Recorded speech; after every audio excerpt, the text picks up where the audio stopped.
You know, like we camped and we rode motorcycles and we tried to make the two fit. We've been lost out here for 14 years. It's about gear. Had to milk a grizzly. Now if something works well and looks cool, hey, but not when it detracts from the sport, you know? Like if you had to sacrifice throttle time to get it, I'm not above wanting to look cool. But when that becomes more important or equally as important or even becomes a factor, if the sport is like this big freaking fashion show and people give value to that, it's not going to be something that's enjoyable.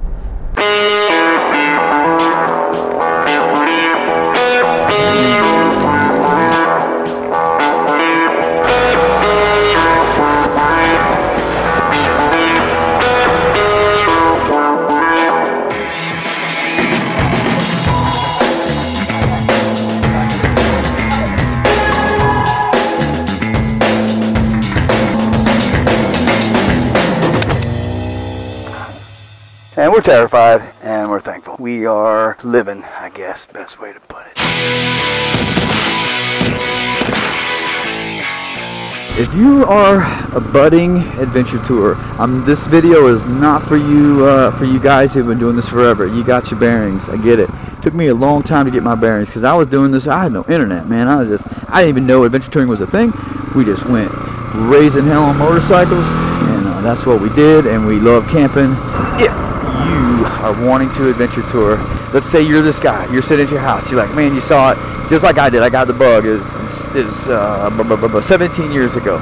I had ridden my whole life, 44 years I've been on two wheels, but I got that bug to adventure tour 17 years ago, and I went for it, and I have not stopped since. If that's you, if you're me that time ago, don't watch YouTube and think you need everything. You'll never get there unless you're wealthy and you can afford everything. Get it, whatever. Get an Africa Twin and then go find out, you know, whether or not that bike is for you, or get a whatever video you watch and dude you gel with on YouTube that's screaming about whatever bike and he's got you convinced. Go for it and do what you got to do. But if you're that guy, man, and you're working your butt off, or you're that young guy, old guy, whatever it is, don't worry about your gear and your bike, man. If you need something to hold your jet boil and hold your wrenches and something, find a bag that'll do it, man. I got Matt Bell started adventure touring. He showed up with a dadgum duffel bag you could put a dead body in, just ratchet strap the hell out of it to his KLR that he went and bought. And that's what I recommend you to do. And at the end of it, you know, Matt was he had loved the street, and he was riding a Tiger Explorer 1200, you know, with elite gear and all this, but he got to that point. He didn't start there. I didn't start there. I'm riding a 690 Enduro R. I've actually had a 690 Enduro R almost built before and had to back out because something really bad happened to me financially.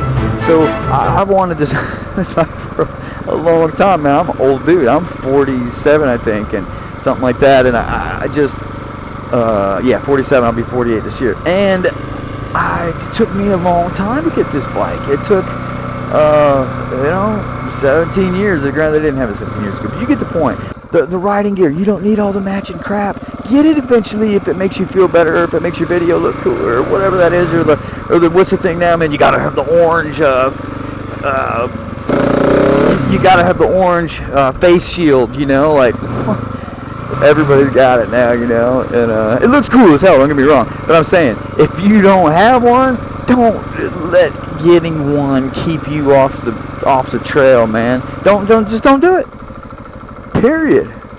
And just like, hey, I am going, and you know, about gear, for example, I have never had matching gear. I have it this year, and only because I bought a motorcycle for my son, slightly used, and the dude gave us all kind of cool stuff, and he was my size, and it happened to fit, and it's black, and it matched my stuff. I was given a pair of awesome KTM riding pants last year, or 2 years ago, and I've worn those 2 years in a row on that when we used to just do trips, big adventure trips every year. But I wore a black jacket, a Sedici, and orange and gray and KTM pants, and some of it was so bright orange. My wife's like, let me. She got a Sharpie and she colored out some of the reflective orange stuff, you know. Just it would be so blatant.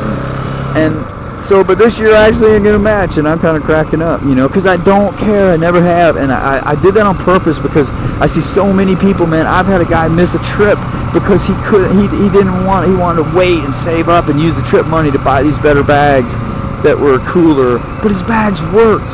And you know, you run the risk if you go run that route of just falling into be a mindless consumer. And I just would caution you against it. I'm just telling you, you do not need the best of the best of the best of the best.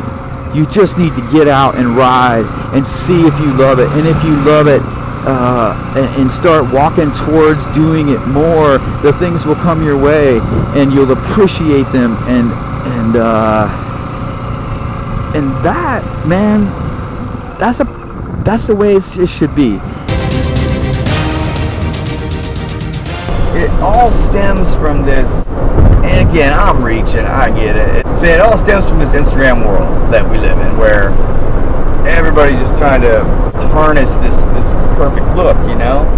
And, you know, okay, perfect example. Teenage girl, 15 years old. Dad isn't around much. Mom's a little busy. She's left trying to figure it out herself, right? But she has one big problem. She's a little big bone, and she can't figure out how to get 7 inches of thigh gap. That screws people up. And as I go on in our niche in Instagram, I see this perfect shot over and over again. And that's awesome, man, get the perfect shot. But it's all starting to look like the same fucking shot.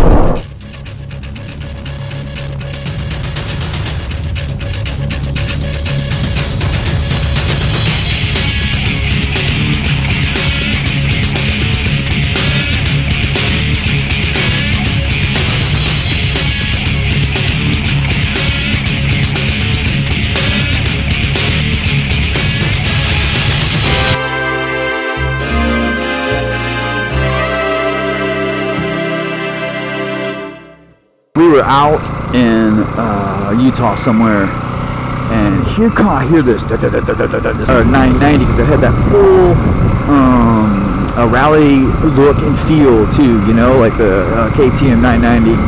God, I love that bike.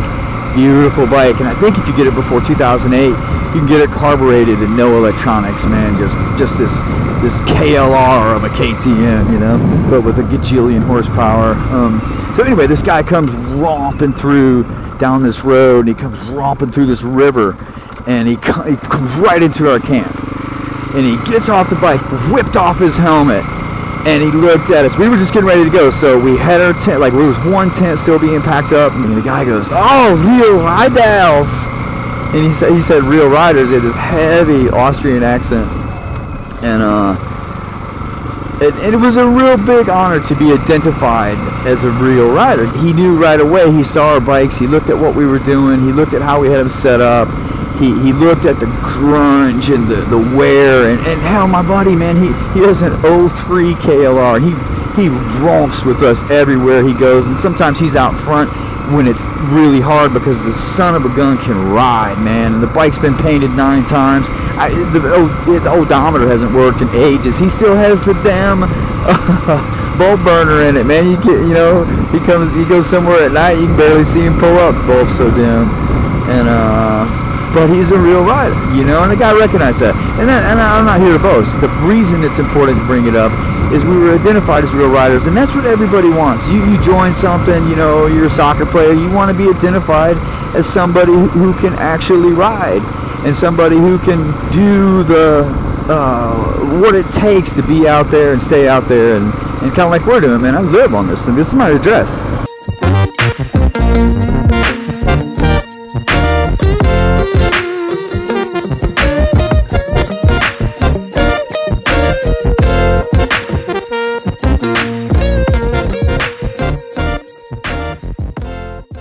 I'm saying to you guys who don't have it, don't worry about it if you can't afford it.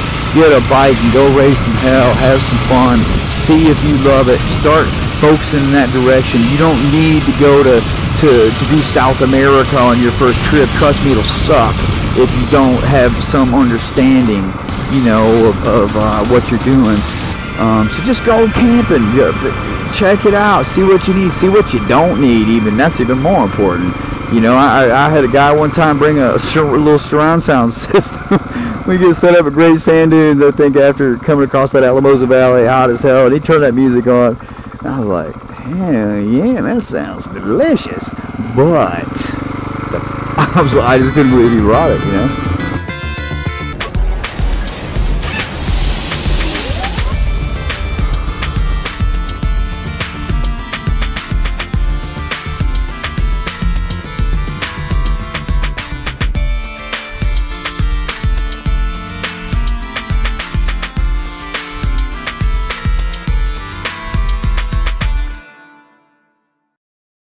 Silly standard that has nothing to do with riding.